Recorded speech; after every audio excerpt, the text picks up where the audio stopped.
Korps Pemberantasan Tindak Pidana Korupsi Polri akan melimpahkan barang bukti terkait kasus dugaan korupsi 3 kasus korupsi dan tindak pidana pencucian uang yang menjerat ex-Jaksa Agung Muda bidang tindak pidana khusus Febri Adriansyah dalam waktu dekat. Kabak Ops Kortas Tipikor Polri Kombes Ahmad Yusuf Afandi mengatakan pihaknya akan segera melimpahkan barang bukti kasus korupsi yang menjerat ex-Jampitsus Febri Adriansyah serta pihak swasta Don Rito ke pihak Kejaksaan Agung. Pelimpahan barang bukti dilakukan setelah kepolisian melimpahkan berkas kasus Febri dan Don Rito kepada Kejagung. Pelimpahan barang bukti itu akan dilakukan secara bertahap untuk nantinya bisa ditindaklanjuti. Sebelumnya, Febri Adriansyah ditetapkan menjadi tersangka dalam perkara kasus dugaan tindak pidana korupsi dan tindak pidana pencucian uang. Penetapan itu diumumkan bersamaan dengan pelimpahan penanganan 3 perkara dari Polri kepada Kejaksaan Agung. Ketiga kasus tersebut yakni dugaan korupsi batubara, Asabri, dan Krakatau Steel. Selain Febri, ada juga tersangka lain yang ditetapkan yakni Don Rito. Penetapan tersangka dilakukan setelah penyidik memeriksa 15 saksi, 2 orang ahli, serta melakukan penggeledahan di sejumlah lokasi. Tim Liputan Anyus melaporkan.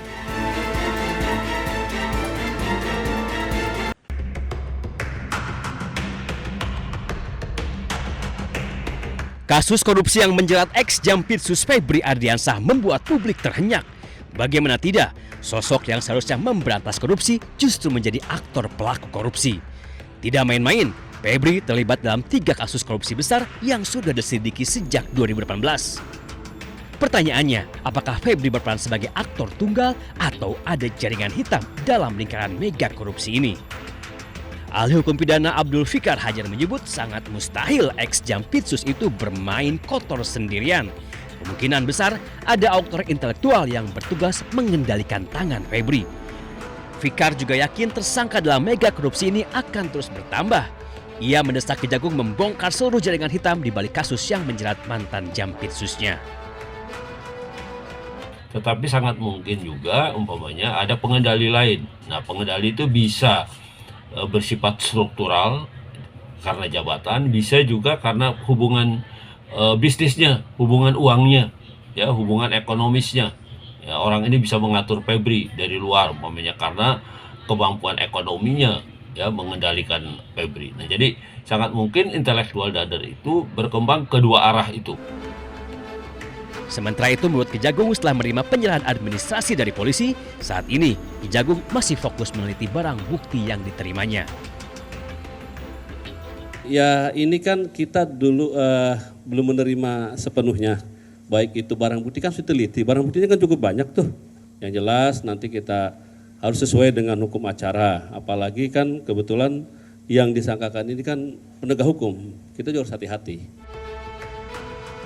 Don Rito dan ex-Jampitsus Febri Adriansyah ditetapkan sebagai tersangka 3 mega korupsi, yakni pengadaan batubara untuk PLN, korupsi di PT Asabri dan PT Krakatau Steel. Sebelumnya, polisi sudah menggeledah 13 lokasi. Yang menggemparkan, dari rumah Febri di Sentul, Jawa Barat, polisi menemukan 74 kg emas batang dan uang tunai 476 miliar rupiah. Tim Liputan iNews melaporkan.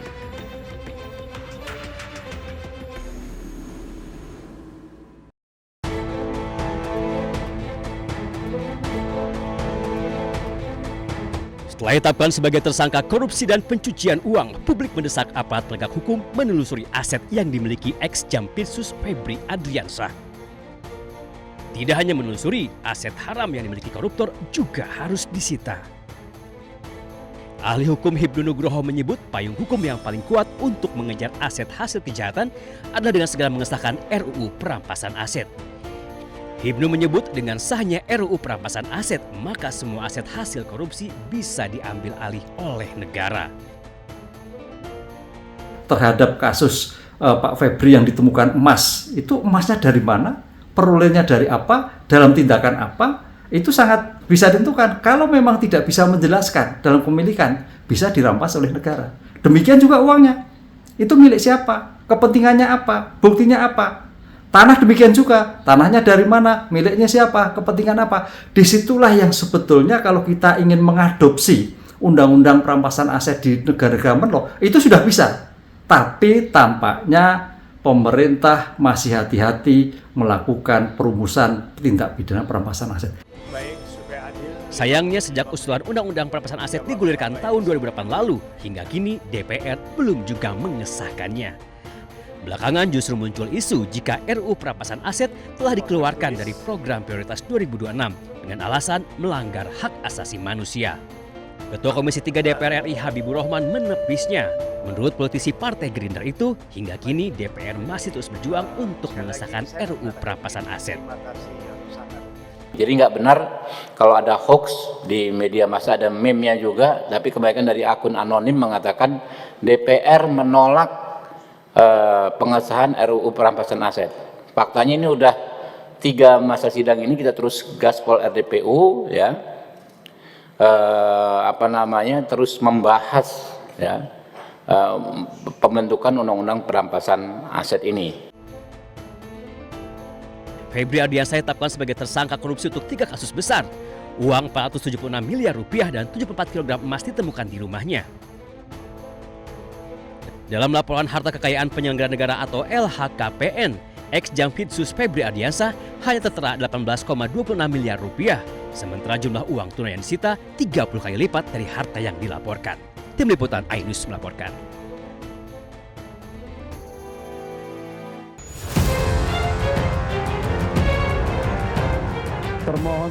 Roy Suryo kembali menjalani sidang pra-peradilan di Pengadilan Negeri Jakarta Selatan. Sidang kali ini beragendakan pembacaan jawaban dari pihak Polda Metro Jaya. Sidang pra-peradilan ini terkait dengan penetapan status tersangka Roy Suryo dalam kasus dugaan fitnah dan pencemaran nama baik mengenai tudingan ijazah palsu Presiden ke-7 RI Joko Widodo. Kami ini berjuang tetap untuk membongkar ijazah Jokowi, ya, dan tidak ada boleh mengatasnamakan rakyat, tapi dengan memenggal kepala orang lain atau mengorbankan orang lain. Kalau mau berjuang, penjarakan saya, bukan penjarakan klien saya. Saya ulangi, kalau mau berjuang, katakanlah penjarakan saya, tapi jangan mengatakan penjarakan klien saya. Dalam jawabannya, pihak Polda Metro Jaya menegaskan seluruh proses penyelidikan dan penyidikan telah dilaksanakan sesuai ketentuan KUHAP. Polda Metro Jaya menyatakan telah mengantongi 3 alat bukti yang sah, yaitu keterangan 21 orang saksi, surat dan petunjuk, serta keterangan 26 ahli, sehingga penetapan Roy Suryo sebagai tersangka dinilai telah memenuhi ketentuan hukum. Dalam melaksanakan kewajiban tersebut, termohon telah melaksanakan tahap penyidikan secara berjenjang dan terdokumentasi, mulai dari pengumpulan alat bukti, pemeriksaan saksi dan ahli, penyitaan barang bukti yang relevan, gelar perkara, penetapan tersangka berdasarkan alat bukti yang sah. Sidang pra-peradilan akan dilanjutkan dengan agenda penyampaian replik dan duplik dari masing-masing pihak sebelum majelis hakim menjatuhkan putusan. Dari Jakarta, tim Liputan iNews melaporkan.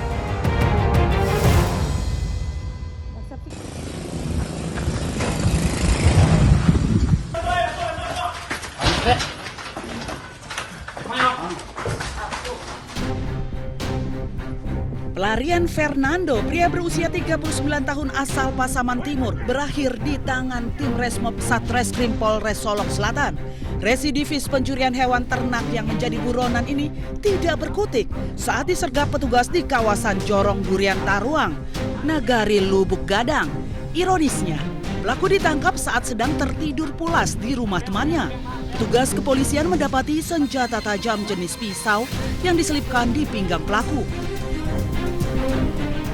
Fernando diburu petugas setelah diduga kuat terlibat aksi pencurian 1 unit aki mobil serta penggelapan 1 unit sepeda motor yang merupakan milik anggota keluarganya sendiri.